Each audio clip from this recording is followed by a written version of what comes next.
Welcome to Peace and Power Ukraine, a place to discuss all aspects of policy related to Ukraine.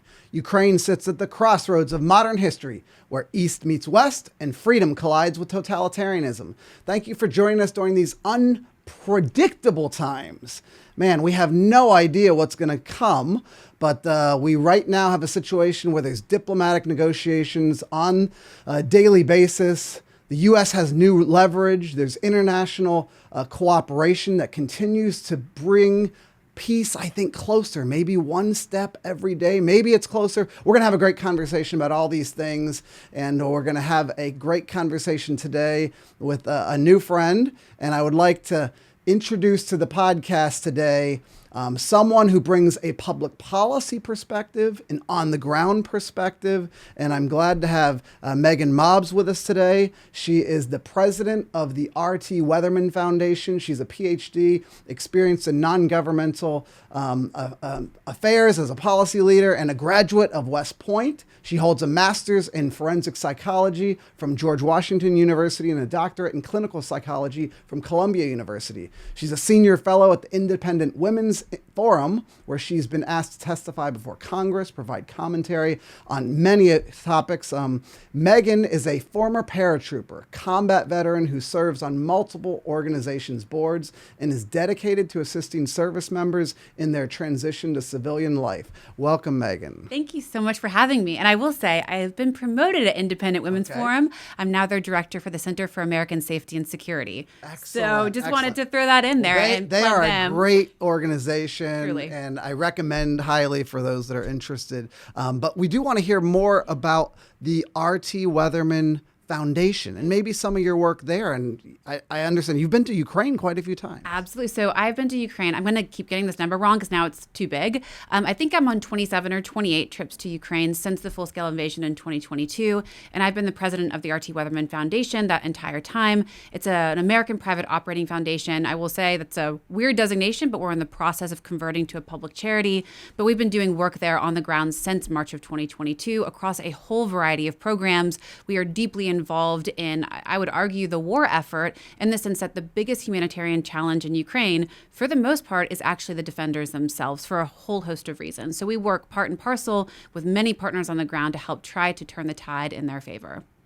So at this point, I gather you've delivered tons and tons of aid. Yes. Meals and so forth. Unpack what that looks like on the ground. Yeah, so at the beginning of the full-scale invasion, to my point earlier about humanitarian work, there was obviously a crisis. No one really understood where the line of contact was going to be. I mean, quite frankly, everyone was in a bit of chaos. And so we did a lot of work to establish.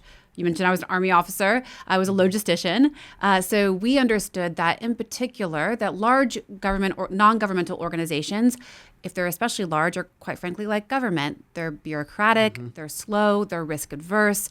And so we understood that many organizations weren't going to be willing to do deliveries in Ukraine. And in particular, they were going to kind of get the geography a bit wrong. Apologies to those that did this.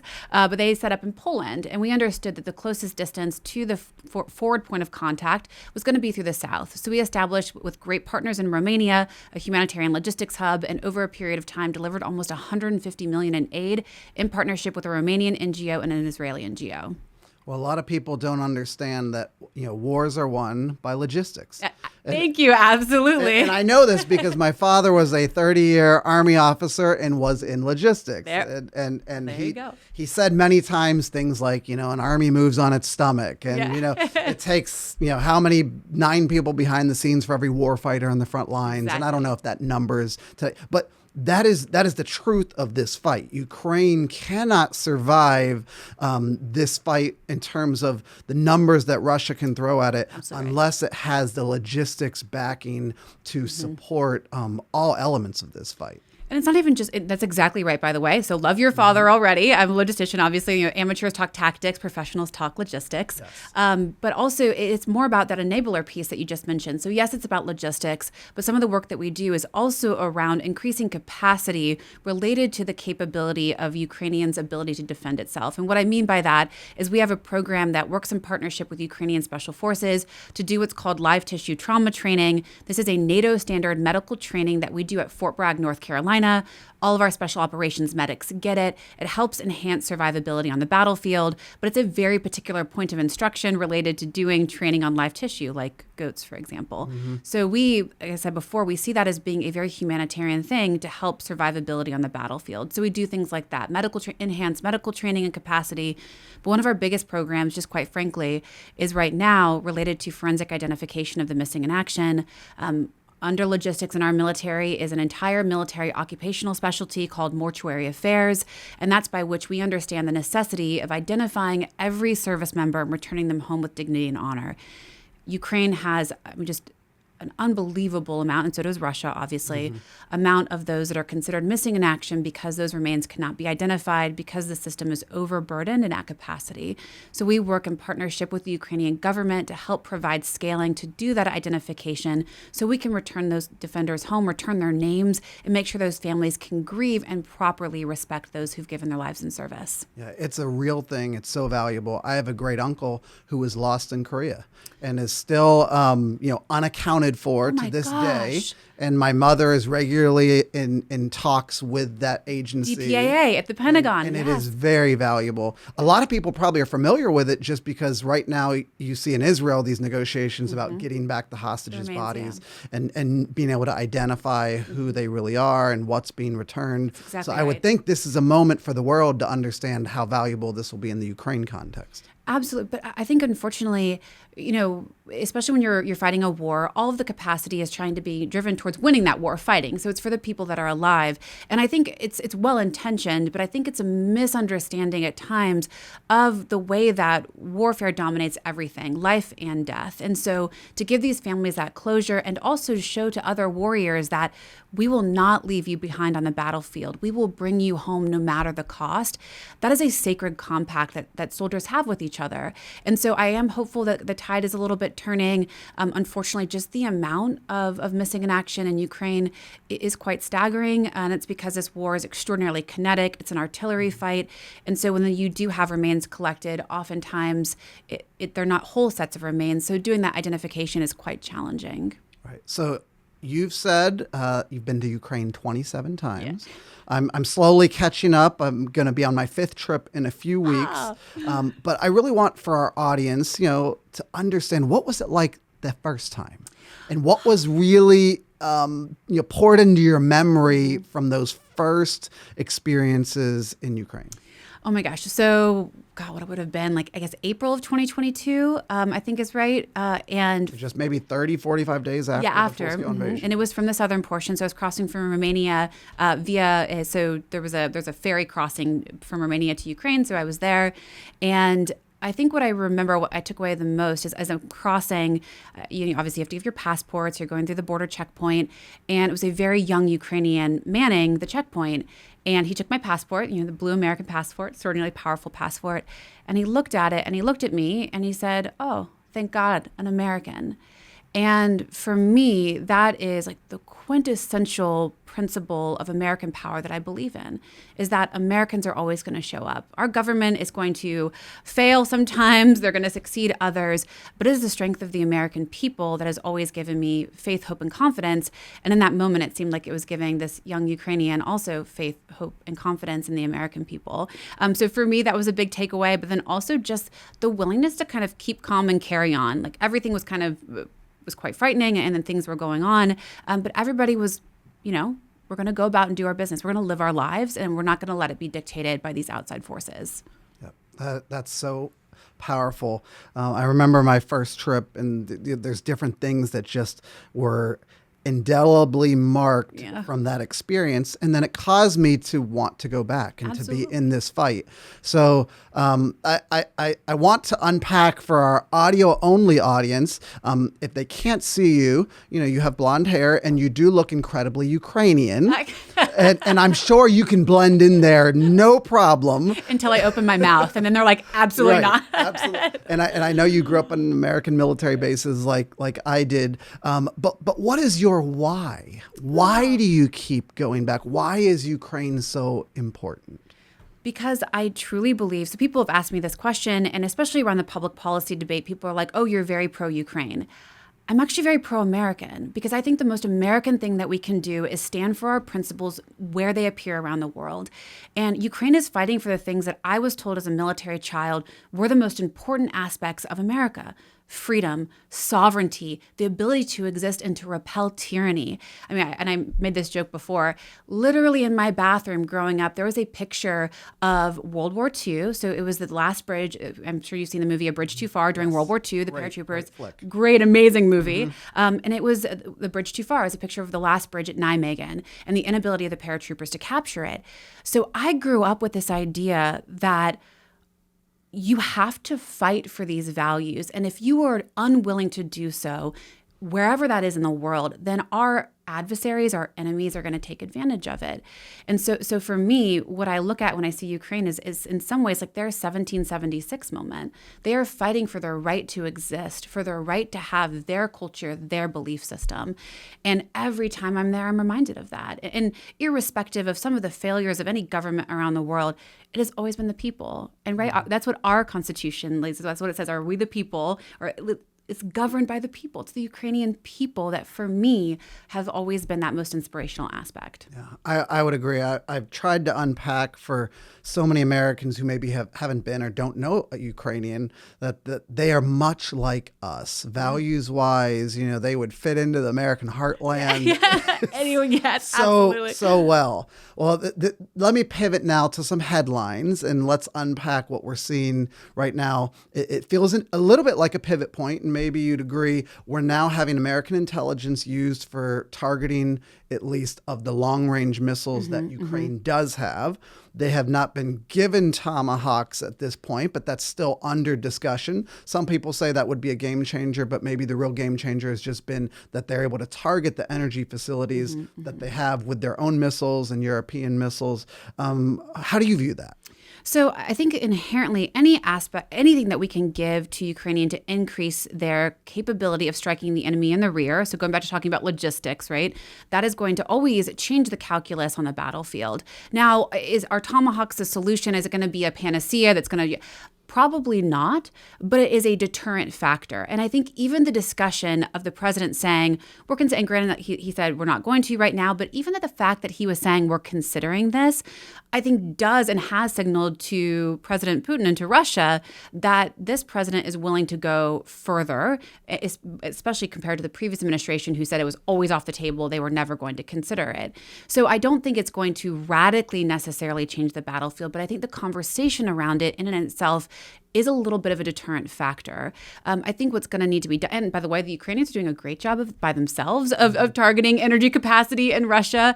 That's why I'm like, never count out the Ukrainians. They're always going to figure out a way to do it.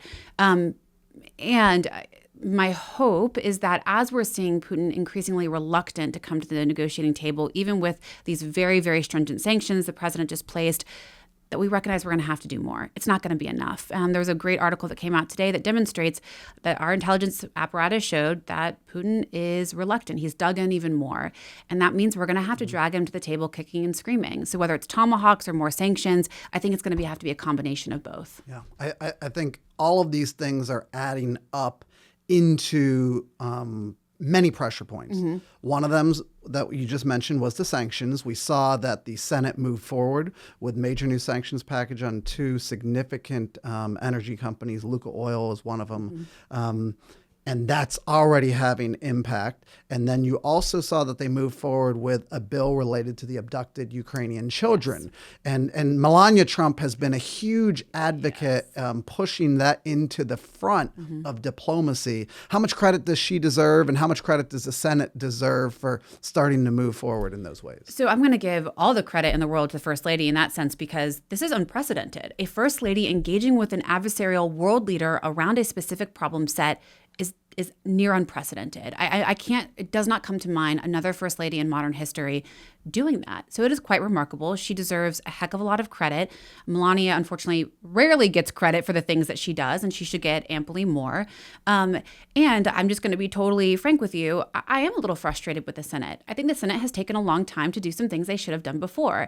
And there's a reason why we have three branches of government. There's a reason why we have levers of power.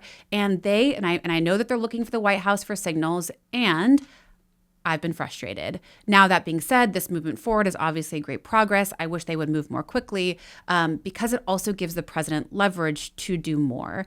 And then, quite frankly, I think that we as America, earlier you asked about, our values and about what this means. We have to have extraordinary moral clarity. They are not just stealing Ukrainian children. They're kidnapping, they're brainwashing them. This is genocide. When you steal a nation's youth with the intent to convert them to a different nationality or to a different religion, that is genocide. And we should be extremely morally clear about what that means. Right. Some people have felt like that President Trump finally reached his breaking point with Putin. And he even went so far as to say, maybe Ukraine could get back all of their land. Some days it feels like he has reached that breaking point. How do you view that moment and the current situation with President Trump and Putin's relationship? So, I think you have a president who has worked very aggressively for peace around the world, right? You really do see this championing of peace. In particular, what he achieved in Israel and Gaza, it is remarkable. We should all be championing that, what was achieved there. I think that he genuinely, deeply believed that his personal relationship with President Putin was going to count for more than it did. And I think that's extraordinarily frustrating for the president. And I think it's been extremely disappointing. And what I would say to him is that, to the president, is at this point we've seen it. Now, President Putin has done this to you more than just once. Now we can count on many times that he has done this to you. It's time to just understand that we've got to be aggressive. I understand the president wants this war to end. I actually deeply believe he cares about human life. I think for him, seeing the number of casualties on both sides, seeing the number of young dead is very, very stressful for him. But if he wants the war to end, if he truly wants peace and the bloodshed to stop, it is going to take pretty ample aggressive action by him in order to make that happen. I do think he's getting there. I do think there are some unfortunate voices championing the opposite that are saying if you cajole Putin, if you just show them respect, that they're going to politely come to the table. I think it's a complete misunderstanding and misreading of both Russia from a collective consciousness perspective and a complete misreading of President Putin from a psychological perspective. So I'm hoping those voices are getting quieter, but we'll see. Since we're talking about breaking points, I have a lot of hope that the EU and NATO will continue to be part of the solution. However, I sense from X that you are at your breaking point with the UN and that you are not a fan of the UN. Do you see any positive role that they can play? Oh my gosh. So I've been with a breaking point with the UN for a long time now because how frustrating we have two of our greatest adversaries, Russia and China, as permanent members on the Security Council with a veto vote. And then you have the UN yesterday coming out with an independent investigation demonstrating that Russia is committing war crimes by targeting civilians via human safari in southern Ukraine. It is a useless institution. Unpack that term. So that people understand human safari. What does that mean? Yes. Thank you. They are literally hunting humans as if they were going on a game safari in the wild. They are using FPV drones, first-person view drones, meaning they can see as if they were watching in real time the execution of civilians on the street, of farmers, and they know that these are civilians, and they're doing it anyway. Not soldiers, not combatants. Military installation. Exactly. So it has become a game to them. And I am sure grossly there is some type of point metric related to this for the Russians. And so you have the UN coming out saying this is occurring, clearly a war crime. And what are they going to do about it? Sit around and talk about it while Russia sits as a permanent member on the Security Council. The UN was established to prevent conflict. They have catastrophically failed. We have the largest land war in Europe since World War II, and they've done effectively nothing to fix it. So my hope is that NATO and the EU will continue to play an important role. We've seen in the last week or so that Matt Whitaker at NATO, our representative there, has really stepped forward in a prominent role. I sense that's going to be valuable. How have you appreciated, what he has laid out there in recent weeks? Yeah, and actually it's so funny. I just tweeted about this 2 minutes ago. gosh, what a good choice by President Trump in appointing Ambassador Whitaker. He has been steady-handed, clear-eyed, smart, and he's aggressively enforced the president's agenda. The president needs to get ample credit for really in his first term getting our allies to 2%. Still, unfortunately, not all of them were there, but he pushed a lot of them to that point, and then getting this commitment for them to go to 5%. It is a remarkable thing. I am a transatlanticist. I realize a bit of a curse words in some circles on the right now, but I believe a strong Europe is good for America, and a strong America is good for Europe, because we're going to need them. If it is true that Russia and China are senior and junior partners, and the intent is that Russia eventually does some type of incursion upon Europe, we're going to need them to stand up, because we will then have to be in the Indo-Pacific. And so we need them to be strong. President Trump gets a lot of credit there. And what I would say, and I have said this to our European friends, gosh, you talk pretty, but you don't do a whole lot sometimes. And so I really hope that they are beginning to recognize this is an existential threat, and they have to start doing, not just saying. On this podcast, we have a motto, and it's very simple. Isolationism fails every time it's tried. Oh, every time. Absolutely. Every time. Every time. So my direct question is Russia winning this war?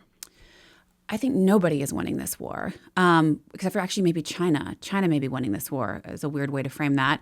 No, they're not winning. I mean, they're hemorrhaging people. They're hemorrhaging money. And the problem, and you know this, especially being the child of a military family, is that in a war of attrition, losses accumulate at different rates on different sides, right? Think of a teeter-totter or a seesaw like on a playground.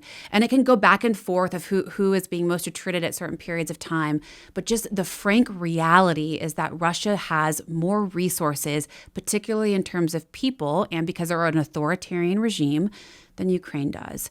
And so Russia is not losing, but they're certainly not winning. And this is why, in particular, I do think the president is right that there is going to have to be some type of negotiated settlement related to this conflict. My preferred method was every Russian off of every inch of Ukrainian territory.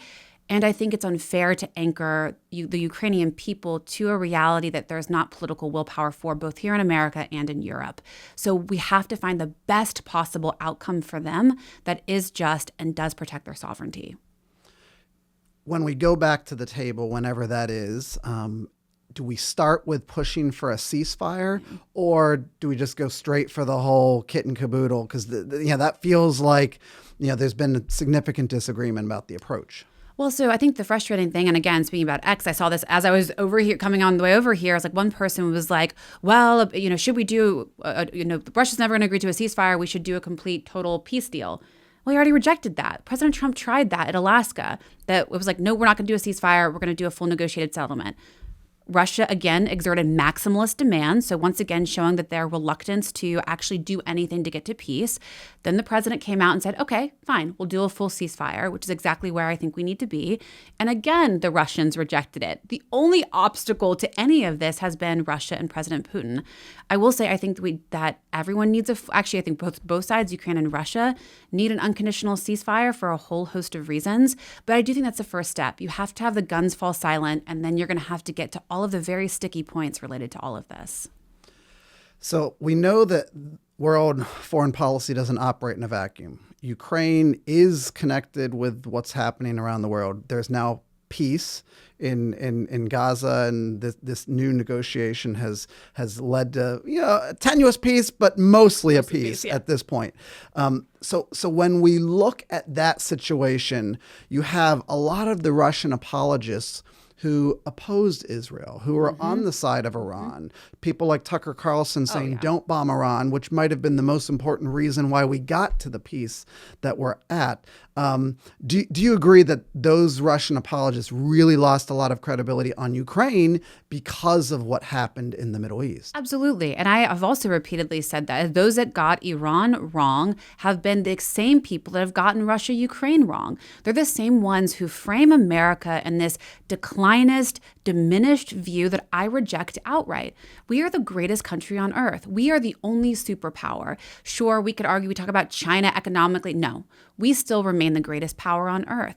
And we should be projecting that. And all of these isolationists or those who say we can't project hard power or soft power have that declinist view of America that I think is extraordinarily dangerous. And I think they've aggressively worked to constrain the president, to present things to him in a way that is around that declinist view of America. But thankfully, I do think that the president's instincts are against that. I do think that he's like, no, I don't think so. I don't think that's right, which is why you saw Operation Midnight Hammer talk about a catastrophic success. And I do think you're exactly right. It laid the foundation for that peace plan. Well, we've only got a little bit more time here, but I'd like to pivot and, from a personal perspective, understand, as a mom who's regularly traveling to difficult places, how do you tell your family about the risks that you're taking, but also why it's so important? How do you lay that out for them? So I deeply believe, so I'm also a Catholic woman. I was raised in faith, that inherently what I was taught and what I've taught my daughters is that there is no greater love than the willingness to sacrifice for what you believe in. I'll get a little bit religious here. I mean, Jesus did that, right? Ultimately, his willingness to sacrifice for us, for our sins, was the greatest achievement in humanity and gave us all everlasting life. And not to go down that route, but all that to say is that faith in particular has been extraordinarily important. And I've tried to tell my daughters that everything you do in life has to be bigger than yourself. We have to make sure that we are serving something greater. And of course, when they're young, that's very hard for them to understand. They're 12 and 13 now, and this war, unfortunately, has gone on, going into 4 years. And so they have begun to understand it a bit more. And I try to talk to them about how lucky we are to be born American, how blessed we are that we can go to whatever church we want. We can say whatever we want. We don't have to worry mostly about our children going to schools or a mall that something terrible might happen. And so I try to remind them that they are part of, one, something bigger than themselves, and two, that for those that don't have that ability, they don't have those blessings, that we are called to do more. We are called to try as much as possible to make it true for those that don't have those things. I've so enjoyed our conversation, but I'd be remiss if I didn't ask you my last question of everyone. If there's one thing that we didn't get to discuss today that you'd just be kicking yourself if you walked away and didn't share with our audience, what might that be, Meaghan Mobbs? I think that for me, it would be, as a conservative woman, and I always say that I'm a 3-time Trump voter, conservative woman, we have failed to convince, and we need to do a better job persuading conservatives why this matters so deeply to America, why this so matters, and why it's so deeply aligned with our principles, with our belief system, and that if we do not solve this now, if we don't help Ukraine ensure that there is some type of just outcome that protects their sovereignty, our children and our grandchildren are going to inherit a far more dangerous world, and we can't stand for that. Well, that's a great point to leave on today. Thank you, Meaghan Mobbs, for being with us. Thank you for your important work with the RT Weatherman Foundation and all your work in Ukraine. And I look forward to having another great conversation with our audience. See you next time, friends.